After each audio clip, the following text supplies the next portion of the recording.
സർജറിക്ക് ശേഷമുള്ള ചില പ്രിക്കോഷൻസ് നമ്മൾ എടുക്കണം. ആഫ്റ്റർ ഓൾ നമ്മുടെ കണ്ണാണ് ശരീരത്തിന്റെ വളരെ പ്രധാനപ്പെട്ട ഒരു അവയവമാണ്. പോസ്റ്റ് ഓപ്പറേറ്റീവ് കെയർ തീരെ അവഗണിക്കാൻ പാടില്ല. കണ്ണിന്റെ കൃഷ്ണമണിയെ പോലെ കാത്തു സൂക്ഷിക്കുക എന്നൊക്കെ നമ്മൾ നാടൻ ഭാഷയിൽ ഇങ്ങനെ പറയും. അണുബാധയുടെ ചാൻസ് ഒക്കെ വളരെ കുറവാണ്, എന്നാലും നമ്മളത് എന്താന്ന് അറിഞ്ഞിരിക്കണം. അണുബാധ എല്ലാവർക്കും വളരെ കുറവാണ്. പക്ഷേ എങ്കിൽ തന്നെയും നമ്മൾ ഒന്ന് രണ്ട് കാര്യങ്ങൾ നമ്മൾ വളരെ പേഷ്യൻസ് ശ്രദ്ധിക്കേണ്ട കാര്യങ്ങളായിട്ടുണ്ട്. കാഴ്ച പെട്ടെന്ന് കുറയുന്നത് ഏറ്റവും ഇമ്പോർട്ടന്റ് ആയിട്ടുള്ള ഒരിക്കലും വെച്ചുകൊണ്ടിരിക്കാൻ പറ്റാത്ത ഒരു അവസ്ഥ തന്നെയാണ്. ചെറിയ വെള്ളം വരവ്, ചെറിയ ഒരു കരിയരിപ്പ്, ചെറിയ ഒരു ലൈറ്റ് നോക്കുമ്പോൾ ചെറിയൊരു ഗ്രീറ്റിനെസ്, ഒരു ലൈറ്റ് നോക്കുമ്പോൾ ഒരു ഡിഫിക്കൽട്ടി, അതൊക്കെ നോർമലാണ്. പക്ഷെ എനിക്ക് തോന്നുന്നു നമ്മൾ ബെറ്റർ ടു ബി സേഫ്. അപ്പൊ നമ്മൾ കാറ്ററാക്ട് സർജറിയെ പറ്റി എല്ലാം ഇപ്പം അതിന്റെ പ്രൊസീജിയർ എല്ലാം വിശദമായിട്ട് പറഞ്ഞു. പക്ഷെ നമ്മൾ അതിനിടയ്ക്ക് പറയാൻ വിട്ടുപോയ ഒരു കാര്യം എന്ന് പറഞ്ഞത് ഈ സർജറിക്ക് ശേഷമുള്ള കെയർ. അപ്പൊ നമ്മൾ വളരെ സിമ്പിൾ സർജറിയാണ് കാറ്ററാക്ട്, ഡേ കെയർ സർജറിയാണ്. അപ്പൊ അങ്ങനെ ഒരു മെസ്സേജ് നമ്മൾ വരുന്നതോടൊപ്പം തന്നെ ഈ സർജറിക്ക് ശേഷമുള്ള ചില പ്രിക്കോഷൻസ് നമ്മൾ എടുക്കണം. ആഫ്റ്റർ ഓൾ നമ്മുടെ കണ്ണാണ് ശരീരത്തിൻ്റെ വളരെ പ്രധാനപ്പെട്ട ഒരു അവയവമാണ്. അപ്പം നമ്മളങ്ങനെ പോസ്റ്റ് ഓപ്പറേറ്റീവ് കെയർ തീരെ അവഗണിക്കാൻ പാടില്ല. വളരെ ഇമ്പോർട്ടൻ്റ് ആണ്. കണ്ണിൻ്റെ കൃഷ്ണമണിയെ പോലെ കാത്തു സൂക്ഷിക്കുക എന്നൊക്കെ നമ്മൾ നാടൻ ഭാഷയിൽ ഇങ്ങനെ പറയുമല്ലോ. അപ്പോൾ അതുപോലെ തന്നെ ഈ പോസ്റ്റ് ഓപ്പറേറ്റീവ് സർജറിക്ക് ശേഷമുള്ള കെയർ, അത് ചെറിയ വ്യത്യാസങ്ങൾ സർജന്മാർ തമ്മിലുണ്ടാകും. പക്ഷെ പ്രധാനമായിട്ടും കണ്ണിൽ നമ്മൾ ആൻറ്റിബയോട്ടിക് ഡ്രോപ്സ്, സ്റ്റിറോയിഡ് ഡ്രോപ്സ്, അതുപോലെ കണ്ണ് വൃത്തിയായി സൂക്ഷിക്കുക, കുറച്ച് ദിവസങ്ങളിൽ കണ്ണിലധികം പൊടിയൊന്നും കേടാതെയുള്ള ഒരു പ്രൊട്ടക്റ്റീവ് ഗ്ലാസ് പോലെ ഉപയോഗിക്കുക. ഇത് ഫെംറ്റോ ഒക്കെ വന്നതിന് ശേഷം അതും വളരെ കുറഞ്ഞിട്ടുണ്ട്. പക്ഷേ എന്നാലും നമ്മൾ രോഗികളുടെ സൈഡിൽ നിന്ന് അല്ലെങ്കിൽ ബന്ധുക്കളുടെ സൈഡിൽ നിന്ന് അറിഞ്ഞിരിക്കേണ്ട ചില പ്രധാനപ്പെട്ട കാര്യങ്ങളുണ്ട്. നമ്മൾ സാധാരണ അല്ലാതെ 99% കൂടുതലും കാറ്ററാക്ട് സർജറികളും വളരെ സ്മൂത്തായിട്ട് അണുബാധയുടെ ചാൻസ് ഒക്കെ വളരെ കുറവാണ്, എന്നാലും നമ്മളത് എന്താന്ന് അറിഞ്ഞിരിക്കണം. അല്ലേ ഡോക്ടർ സഞ്ജയ്? നമ്മൾ ഇതിന്റെ ഒരു അപകടം അല്ലെങ്കിൽ എന്തെങ്കിലും ഒരു പ്രശ്നം ഉണ്ടെങ്കിൽ ഇമ്മീഡിയറ്റ് ആയിട്ട് റിപ്പോർട്ട് ചെയ്യണം. അപ്പോൾ അത് ഞാൻ എപ്പോഴും വിചാരിക്കും, പല ആൾക്കാരും ഇപ്പം സർജറി കഴിഞ്ഞാൽ വളരെ കംഫർട്ടബിൾ ആണ്, മാക്സിമം ചെറിയൊരു ഡിസ്കംഫർട്ട് അല്ലെങ്കിൽ ഫോറിൻ ബോഡി സെൻസേഷൻ അങ്ങനെയൊക്കെ പലരും പറയാറുള്ളൂ. പക്ഷേ എങ്കിലും നമ്മൾ ചില വാർണിംഗ് സൈൻസ് ഉണ്ട്. നമ്മൾ ചില കാര്യങ്ങൾ ഉണ്ടെങ്കിൽ നമ്മൾ അപ്പം തന്നെ ഡോക്ടറിനെ കാണേണ്ടതായിട്ടുള്ള ഒരു കാര്യമുണ്ട്. അപ്പോൾ ഈ കാറ്ററാക്ട് തിമിര ശസ്ത്രക്രിയയ്ക്ക് ശേഷം നമ്മളെപ്പോഴും നമുക്ക് മനസ്സിൽ പേടി തോന്നുന്ന ഒരു കാര്യമാണ് അണുബാധ എന്ന് പറയുന്നത്, അതായത് ഇൻഫെക്ഷൻ. അപ്പോൾ ആക്ച്വലി അതിൻ്റെ റേറ്റ് ഒക്കെ ഇപ്പോൾ നമുക്കറിയാം വളരെ കുറവാണ്. സ്റ്റെറിലൈസേഷൻ ടെക്നിക്ക്, ആന്റിബയോട്ടിക് ഡ്രോപ്സ് കണ്ണിനകത്ത് പോലും കാറ്ററാക്ട് സർജറി കഴിയുമ്പോൾ ഇൻജെക്ട് ചെയ്ത് ഇടുന്നുണ്ട് ആ സമയത്ത്. അപ്പോൾ അതൊക്കെ വെച്ച് വരുമ്പോൾ ഇപ്പോൾ അണുബാധ എല്ലാവർക്കും വളരെ കുറവാണ്. പക്ഷേ എങ്കിൽ തന്നെയും നമ്മൾ ഒന്ന് രണ്ട് കാര്യങ്ങൾ നമ്മൾ വളരെ പേഷ്യൻസ് ശ്രദ്ധിക്കേണ്ട കാര്യങ്ങളായിട്ടുണ്ട്. അതായത് വേദന, അതായത് നമുക്കൊരു പരിധിയിൽ കൂടുതൽ വേദന വരുവാണെങ്കിൽ, അതുപോലെ തന്നെ നേരത്തെ ഒരുമാതിരി കാഴ്ച ഉണ്ടായിരുന്നു, പെട്ടെന്ന് കാഴ്ച മങ്ങുന്നു. പിന്നെ വേറെ കാര്യമാണ്, ഒരുപാട് ഡിസ്ചാർജ് വരുന്നു, കണ്ണിൽ പീള ഒരുപാട് അടിയുന്നു, പിന്നെ കണ്ണിൻ്റെ പോളയ്ക്ക് ചെറിയ നീർദോഷം, ഇങ്ങനെയൊക്കെ ഉണ്ടെങ്കിൽ, പോളയ്ക്ക് നീര്, ഇതൊക്കെ ഉണ്ടെങ്കിൽ നമ്മൾ വെച്ചുകൊണ്ടിരിക്കാൻ പാടില്ല. അപ്പോൾ നമ്മൾ പെട്ടെന്ന് തന്നെ ഡോക്ടറിനെ കണ്ടിട്ട് ഡോക്ടറിൻ്റെ ഒരു നിർദ്ദേശം അനുസരിച്ചുള്ള കാര്യങ്ങൾ തീർച്ചയായിട്ടും ചെയ്യണം. അപ്പോൾ ഈ കാര്യങ്ങൾ നമ്മൾ നിസ്സാരമാണെന്ന് വെച്ചിട്ട് നമ്മൾ നാളെ ഡോക്ടറിനെ കാണാൻ ആ രീതിയിൽ നമ്മൾ മുമ്പോട്ട് പോകാൻ പാടില്ല, അല്ലേ? പ്രത്യേകിച്ചും വേദനയും കാഴ്ച കുറയാന്നൊരു സിറ്റുവേഷൻ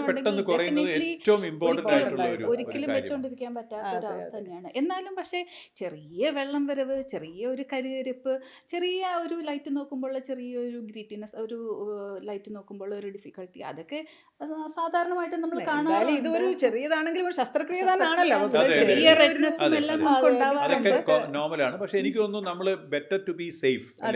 അപ്പൊ നമ്മുടെ ഇൻസ്റ്റിറ്റ്യൂട്ടിൽ അറിയാലോ, നമ്മളെല്ലാവരും ചെയ്യുന്ന പോലെ ഡിസ്ചാർജ് സമ്മറിയിൽ തന്നെ നമ്മളൊരു ഫോൺ നമ്പർ, ഒരു എമർജൻസി കോൺടാക്ട് നമ്പർ എപ്പോഴും കൊടുക്കും. അതിലും വരുന്ന 90% കൂടുതൽ കോളുകൾ വലിയ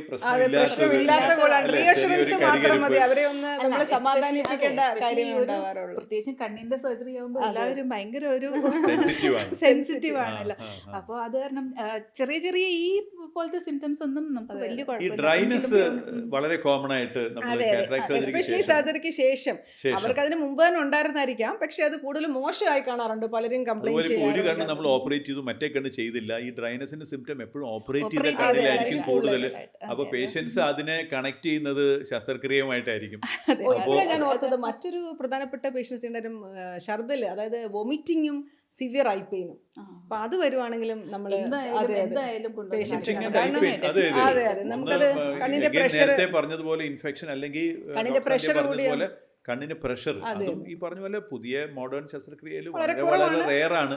പക്ഷെ എന്നാലും അത് ഇടയ്ക്ക് നമ്മള് ഇങ്ങനെ ഒരു കേസുകളിൽ ശ്രദ്ധിക്കേണ്ടതാണ്. എന്തെങ്കിലും കണ്ണിനകത്ത് പ്രഷർ സംശയം കൂടാം. ഉണ്ടെങ്കിൽ ഒന്നില്ലെങ്കിൽ ഫോൺ വിളിക്കുക, അല്ലെങ്കിൽ ഇമ്മീഡിയറ്റ് ആയിട്ട് ഫോൺ ചെയ്യുക, റിപ്പോർട്ട് ചെയ്യുക ആ റിപ്പോർട്ട് ചെയ്യുക. ദിവസം അതാണ് തന്നെ. നമ്മൾ- എനിക്ക് തോന്നുന്നു അണുബാധയിലൊക്കെ മണിക്കൂറുകൾ പോലും വളരെ വളരെ വ്യത്യാസം വളരെ ഉണ്ടാകും. പ്രധാനമാണ്. എത്രയും പെട്ടെന്ന് ട്രീറ്റ്മെന്റ് സ്റ്റാർട്ട് സ്റ്റാർട്ട് ചെയ്യണം. അത് അതിനനുസരിച്ച് എപ്പോഴും നമ്മൾ recovery പേഷ്യൻസ് നമുക്ക് മനസ്സിലാക്കിയിരിക്കേണ്ട കിട്ടുന്നതാണല്ലോ. കാര്യമാണ്. അതായത് നമ്മൾ ഇൻഫെക്ഷൻ ഒക്കെ ഉണ്ടെങ്കിൽ, അണുബാധ ഉണ്ടെങ്കിൽ എത്രയും നേരത്തെ സ്റ്റാർട്ട് ചെയ്താൽ നമുക്ക് റിസൾട്ട് വളരെ വ്യത്യാസം ഉണ്ടാകും, വളരെ മെച്ചമായിരിക്കും.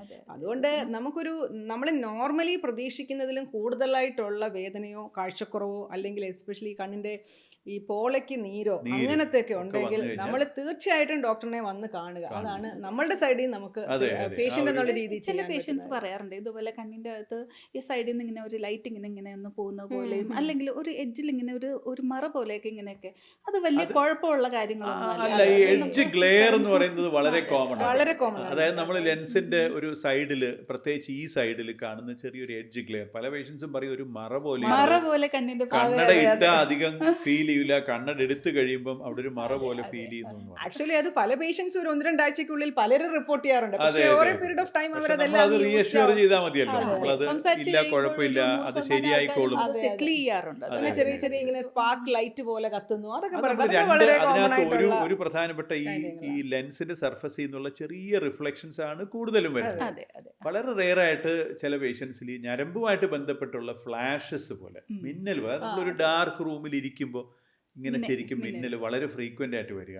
അങ്ങനെ ഉണ്ടെങ്കിൽ നമ്മൾ, എനിക്ക് തോന്നുന്നു, ഒന്ന് ഡയലേറ്റ് എനിക്ക് ചെയ്ത് അല്ലേ, തോന്നുന്നു അതെനിക്ക് തോന്നുന്നു എസ്പെഷ്യലി സർജറി സമയത്ത് നമുക്ക് എന്തെങ്കിലും ചെറിയ മാനിപ്പുലേഷൻസ് കൂടുതൽ ഉണ്ടായിട്ടുണ്ട്. അപ്പൊ അങ്ങനെയുള്ള അങ്ങനെയൊക്കെ രോഗികളിൽ ഉണ്ടെങ്കിൽ അത് അത് കൂടുതൽ കൂടുതലാണ്. നമ്മൾ സിഗ്നിഫിക്കന്റ് ആയിട്ട് നമ്മൾ ഒന്ന് മനസ്സിലാക്കിയിട്ട് അതിന് വേണ്ടിയിട്ട് ഞരമ്പ് റെറ്റിന ചെക്ക് ചെയ്യേണ്ട പെരിഫറി ഒക്കെ ഒക്കെ ഒന്ന് ഒന്ന് ചെക്ക് ചെയ്യേണ്ടതായിട്ട് വിശദമായിട്ട് വരും. പരിശോധിക്കേണ്ടത് വളരെ അതെ, അത്യാവശ്യം. ഞാൻ ഈ പറഞ്ഞ പോലെ ഈ എല്ലാ സിംറ്റംസും പേഷ്യന്റെ സൈഡിൽ നിന്ന് നോക്കുമ്പോൾ അവർക്ക് ഏതാണ് ലാഘവമുള്ളത്, simple, ഏതാണെന്ന് അതെ, അവർക്കറിയില്ല. ഗൗരവമുള്ളതെന്ന് പറയാൻ അപ്പൊ പറ്റില്ല. നമ്മൾ പോസ്റ്റ് ഓപ്പറേറ്റീവ് പീരീഡിൽ ഏത് സിംറ്റം ആണെങ്കിലും നമ്മളൊരു കോണ്ടാക്ട് നമ്പർ കൊടുക്കണം, അല്ലെങ്കിൽ അതിനൊരു കോണ്ടാക്ട് പേഴ്സണെ നമ്മൾ അതിനുവേണ്ടി അസൈൻ ചെയ്യണം. വിളിച്ചിട്ട് സിംറ്റം പറയട്ടെ. മിക്കവാറും കാര്യങ്ങൾ നമുക്ക് ഫോണിൽ കൂടെ അതെ തന്നെ അതെ. പേഷ്യൻസിന് എപ്പോഴും ഡോക്ടറുമായിട്ട് ഈസി ആയിട്ട് ഒന്ന് കോൺടാക്ട് ചെയ്യാനുള്ള ഒരു അവസരം നമ്മൾ തീർച്ചയായിട്ടും സർജറിക്ക് ശേഷം തീർച്ചയായിട്ടും നമ്മൾ ഉണ്ടാക്കി കൊടുക്കണം. അത് വളരെ പ്രധാനപ്പെട്ട ഒരു കാര്യം. നമ്മൾ യൂഷ്വലി എനിക്ക് തോന്നുന്നു വിത്തിൻ എ വീക്ക് അല്ലേ, നമ്മളെല്ലാവരും എല്ലാവരും ഒരു വിസിറ്റ് തീർച്ചയായിട്ടും. ഒരു വിസിറ്റ് നമ്മൾ തീർച്ചയായിട്ടും കാണും. ബിക്കോസ് ഫസ്റ്റ് നമ്മൾ 24 hours നെക്സ്റ്റ് ഡേ രാവിലെ എന്തായാലും കാണുന്നു, കാണും. അത് കഴിഞ്ഞ് അതിനുശേഷം ഒരാഴ്ചയ്ക്ക് ഒരാഴ്ചക്കകത്ത് നമ്മൾ തീർച്ചയായിട്ടും ഒന്നും കൂടി കാണുന്നു. അപ്പൊ അതിന്റെ ആ ടൈമിന് ഒരു പ്രത്യേകതയുണ്ട് കേട്ടോ. എന്ന് വെച്ച് കഴിഞ്ഞാൽ നമ്മൾ ഈ പ്രധാനമായിട്ടും കണ്ണില് വരുന്ന പ്രശ്നങ്ങളൊക്കെ വരാൻ സാധ്യതയുള്ള ഒരു ടൈം ഇനീഷ്യൽ ഒരു ടൈം പീരീഡ് ആണ്. അതുപോലെ ആദ്യത്തെ 1-2 ദിവസമൊക്കെ ചെറിയ കൃഷ്ണമണിയിൽ നീരോ അതൊക്കെ ചില പേഷ്യൻസിൽ കാണാറുണ്ട്. അതെല്ലാം ഈ ഒരാഴ്ചയുടെ സമയം കൊണ്ട് ഏതാണ്ട് സെറ്റിൽ ചെയ്ത്. പിന്നെ നോർമൽ ആയിട്ടുള്ള ആളുകളിൽ നമ്മൾ ഈ ഫ്ലാഷസ് അത് കാണാറുണ്ട്. അത് നമ്മുടെ കണ്ണിനുള്ളിലെ ജെല്ലിയിൽ പ്രായമായി വരുന്ന വ്യത്യാസം കാരണം പല പേഷ്യൻ നമ്മുടെ എല്ലാവരുടെയും ഇത് ഇങ്ങനെ പറയാറുണ്ട് ഫ്ലാഷസ്. അപ്പം അതിൽ ഏതാണ് ഗൗരവമുള്ളത് എന്നുള്ളത് നമ്മൾ മനസ്സിലാക്കിയിട്ട് അതിന് നമ്മൾ വേണ്ട പരിശോധന. ഫ്ലാഷസ് എനിക്ക് തോന്നുന്നു നമ്മൾ എപ്പോഴും കുറച്ച് സീരിയസ് ഫ്ലോട്ടേഴ്സും ഫ്ലാഷസും ആണ് യൂഷ്വലി ഒരുമിച്ച് വരുന്നത്. എസ്പെഷ്യലി രാത്രി കാലങ്ങളിൽ അല്ലാതെ വരുന്ന ഫ്രീക്വന്റ് ആയിട്ട് വരുന്ന കറുത്ത ഫ്ലാഷസ് ഈച്ച പോലെ കണ്ണിന്റെ ഫ്രണ്ടിൽ ഇങ്ങനെ മൂവ് ചെയ്യുന്ന കാണാം. അതിൽ വലിയ ബുദ്ധിമുട്ട് പലർക്കും അങ്ങനെ കാണാറുണ്ട്. പക്ഷെ ഫ്ലാഷസ് ഉണ്ടെങ്കിൽ, പ്രത്യേകിച്ച് സന്ധ്യ പറഞ്ഞതുപോലെ ചെറിയ ഇലൂമിനേഷനിൽ ഇരിക്കുമ്പോൾ പെട്ടെന്ന് ഫ്ലാഷസ് വരിക, അങ്ങനെ ഉണ്ടെങ്കിൽ നമ്മളൊന്ന് തീർച്ചയായിട്ടും കണ്ണ് ഡയലേറ്റ് ചെയ്ത് നോക്കേണ്ടത് അത്യാവശ്യമാണ്. അതുപോലെ തന്നെ എനിക്ക് തോന്നുന്നു ഈ പ്രമേഹ രോഗികളിലും അതുപോലെ നേരത്തെ തന്നെ ഞരമ്പിൽ പ്രശ്നമുള്ള ആൾക്കാരിലും നമ്മൾ ആദ്യത്തെ ഒരു 2 ആഴ്ചക്കകത്ത് ഞരമ്പ് വീണ്ടും തീർച്ചയായിട്ടും ചെക്ക് ചെയ്യണം. കാര്യം ഈ ഡയബറ്റിക് നമ്മൾ നേരത്തെ പറഞ്ഞല്ലോ, ഡയബറ്റിക് റെറ്റിനോപ്പത്തി, മാക്കുലോപ്പത്തി, അതിലൊക്കെ നമ്മൾ ഓപ്പറേഷൻ സമയത്ത് തന്നെ ചിലപ്പം നീര് കുറയാനുള്ള ഇഞ്ചക്ഷൻ നമ്മൾ കാറ്ററാക്റ്റിന്റെ കൂടെ വയ്ക്കും. അപ്പം അങ്ങനെയുള്ളവർ ഒരു 2 ആഴ്ചക്കകത്ത് വീണ്ടും റെറ്റിന വിശദമായിട്ട് പരിശോധിക്കുക, നീര് കുറഞ്ഞോ നോക്കുക.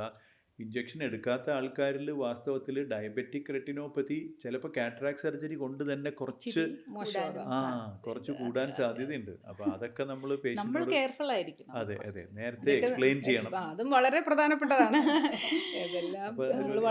കൺസെന്റ് പേഷ്യന്റിന്റെ അടുത്ത് പറഞ്ഞ് അവരോട് എക്സ്പ്ലെയിൻ ചെയ്ത് ഡയബറ്റീസ് ആണ്, ചിലപ്പോൾ ഇതിന് ശേഷവും ചികിത്സ വേണ്ടി വരാം, വേണ്ടി വരാം. ഇഞ്ചക്ഷൻ, ലേസർ ഒക്കെ റെറ്റിനോപ്പതിക്ക് വേണ്ടി വരാം. അതൊക്കെ നമ്മൾ പിന്നെ എനിക്ക് തോന്നുന്നു ചില ഷുഗറുള്ള പേഷ്യൻസ് നമുക്ക് ഞരമ്പ് കാണാൻ പറ്റത്തില്ല തിമിരത്തിന്റെ സർജറിക്ക് മുമ്പായിട്ട്. അപ്പോൾ കാറ്ററാക്ട് സർജറി നമ്മൾ ചെയ്യുന്നത് റെറ്റിനൽ ട്രീറ്റ്മെന്റിന് വേണ്ടിയിട്ടും ഒരു ഇനിഷ്യൽ സ്റ്റേജ് എന്നുള്ള രീതിയിൽ പലർക്കും ലേസർ വിൻഡോ ഓപ്പൺ ചെയ്യാൻ അങ്ങനത്തെ കേസുകളിലാണ് നമ്മൾ ഈ ബി സ്കാൻ എന്ന് പറഞ്ഞ ടെസ്റ്റ് ചെയ്യുന്നത്.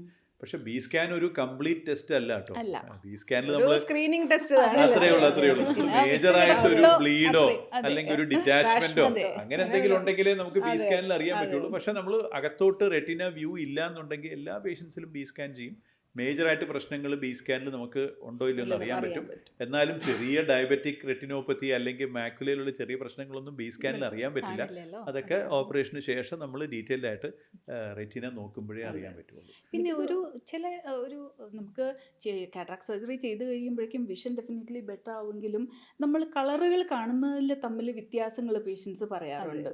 ചെറിയൊരു ബ്ലൂയിഷ് അല്ലെങ്കിൽ പിങ്കിഷ് ടിഞ്ച് അത് പറയാറുണ്ട്. പക്ഷെ അങ്ങനത്തെ ഒരു പേഷ്യന്റ് എന്ന് പറഞ്ഞു സാറേ നീലം മുക്കിയതുപോലെ എല്ലാം കാണുന്നതാണ്, ആ വാക്കാണ് ഉപയോഗിച്ചത്. പിന്നെ വേറെ ചില ആൾക്കാർക്ക് ഫസ്റ്റ് ടൈം ആയിരിക്കാത്ത ഒരു ഇത്ര ഡാർക്ക് ഷെയ്ഡിൽ കളർ കാണുന്നത് സർജറിക്ക് ശേഷം. അപ്പോൾ ചില പേഷ്യൻ്റ് എൻ്റെ വീടിൻ്റെ പെയിന്റിന് ഈ കളർ ആയിരുന്നു, ഡ്രസ്സിന് ഇത്രയും ഭംഗി ഉണ്ടായിരുന്നു, കളർ ഉണ്ടായിരുന്നു എന്ന് എനിക്ക് ഇപ്പോഴാണ് മനസ്സിലായത്.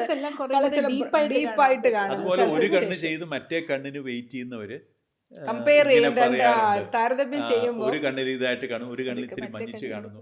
വളരെ രസകരമായിട്ട് ഒരു പേഷ്യന്റ് വന്നു പറഞ്ഞു, സാറേ കാറ്ററാക്ട് ചെയ്തതിന് ശേഷം മൂത്രത്തിന് ഭയങ്കര മഞ്ഞ കളറാണ്.